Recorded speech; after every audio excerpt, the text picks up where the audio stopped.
আসসালামু আলাইকুম রহমতুল্লাহ। হয় দৌকা আজকে সকালে ঘুম থেকে উঠতে দেখি আমার ফিশারি সাইডে দিয়ে পানি উঠে গেছে নেটো কতক্ষণ জায়গা। তো ছোটো ছোটো মহল মাছ আইয়া ঠান্ডাত লাগছে, দেখি বেশি ছোটো, যার কারণে এগুলো মারছি না। নামাইরা এখন আমি নেট নিচা করিয়া দিয়া আর মাছ ঢুকাই দিছি। কিছু ফিশারিত আবার আইছে, আরও কিছু ঢুকাইমু। আপনারা দেখা আলহামদুলিল্লাহ বালা মাছ। হয় দৌকা আমার ফিশারির সাইডে দিয়ে পানি ঠান্ডা কাছে যাচ্ছে। ও অন্য কতখান পানি আছে আর ইন্ডিয়া ওদিকে কতখান পানি আছে।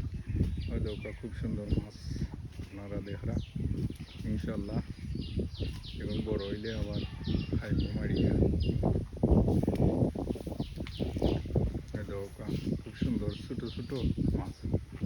এখন খাইয়া মজা লাগতো না, যার কারণে ফিশারির ভিতরে ঢুকাইব। আপনারা সকল ভালো থাকুক, সুস্থ থাকুক। ভিডিওটা ভালো লাগলে লাইক